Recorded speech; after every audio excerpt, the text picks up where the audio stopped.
Hello বন্ধুরা, আমার রান্নাঘরে তোমাদের সকলকে স্বাগত। আজকে আমার মেনুটা খুবই সাধারণ, কিন্তু খেতে লাগে চমৎকার। এটা হলেই এক থালা ভাত নিমেষের মধ্যেই ভ্যানিশ। এটা হলো আলুর চোখা। জানি সবাই মোটামুটি পারো এই রান্নাটা, তাও যারা নতুনভাবে রান্না শেখার চেষ্টা করছে তাদের জন্য স্পেশালি আমি এই ভিডিওটা বানালাম।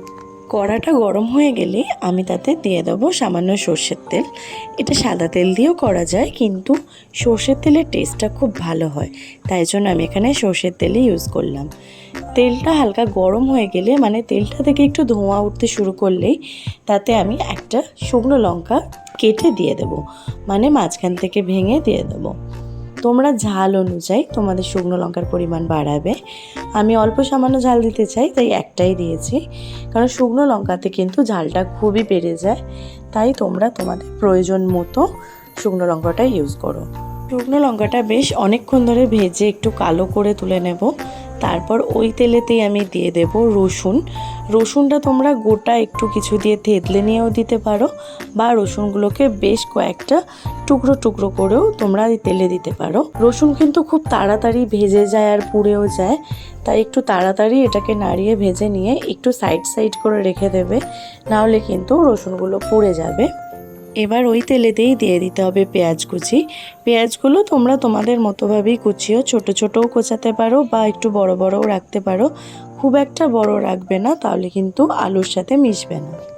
এবার পেঁয়াজটাকেও ভেজে নিতে হবে। পেঁয়াজটা একটু নরম নরম করে ভেজে নিতে হবে, বেশি কড়া করে ভাজলে হবে না, তাহলে কিন্তু হবে না, বা পুড়ে গেলেও হবে না।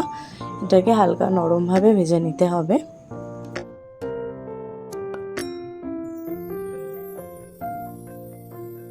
এবার আমি এতে পরিমাণ মতো নুনটা অ্যাড করে নেব। এর ফলে পেঁয়াজটা তাড়াতাড়ি সিদ্ধ হয়ে যাবে, সময়টাও কম লাগবে। আর নুনের পরিমাণটা ঠিকঠাক বুঝে দেবে, তাহলে আর পরে দেওয়ার প্রয়োজন পড়বে না। এবার আমি আগে থেকে আলু সিদ্ধ করে রেখেছিলাম, সেটা ভালো করে হাতে করে চটকে নিয়ে তাতে দিতে হবে, বা যে কোনো ম্যাশার দিয়ে ম্যাশ করে নিলেও হবে, যাতে পেঁয়াজের সাথে খুব ভালোভাবে মিশে যায়। গোটা আলু দিলে কিন্তু খুন্তি দিয়ে সেটা ম্যাশ করাটা একটু চাপ, মানে খুব একটা ভালো মিহি হবে না আলুটা, সেটা কিন্তু একটু একটু গোটা গোটা থেকে যায়। তাই হাতে করেই আলুটা এভাবে চটকে নেওয়াটাই কিন্তু সুবিধা হয়, তাই আমি বললাম এভাবেই করে নিতে। এবার পুরোটাকে একসাথে মিক্সড করতে হবে খুন্তি দিয়ে।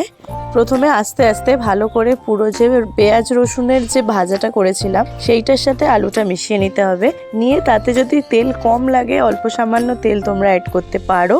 যদি প্রথমেই অনেকটা তেল দিয়ে থাকো তাহলে আর তেল অ্যাড করার প্রয়োজন নেই। এবার খুব ভালো করে খুন্তি দিয়ে এটাকে একসাথে মিশিয়ে কষতে হবে।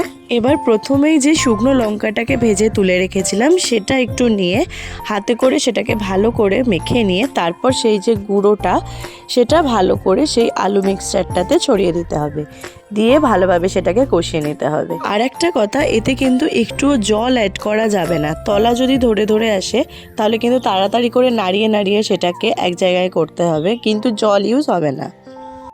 বাস, আলু চোখা কমপ্লিট। এভাবেই তোমরাও আলু চোখা বানিয়ে নাও আর গরম গরম ভাতের সাথে সার্ভ করে নাও। এটা শুধু ভাত না, মুড়ি বা রুটির সাথেও কিন্তু খুব ভালো লাগে। আজকের মতো টাটা, আবার আসবো অন্য একটা কোনো রেসিপি নিয়ে। যাদের আমার রান্না ভালো লাগে তারা প্লিজ একটা কমেন্ট করো যে কেমন লাগলো, আর একটা লাইক, সঙ্গে সাবস্ক্রাইব অবশ্যই।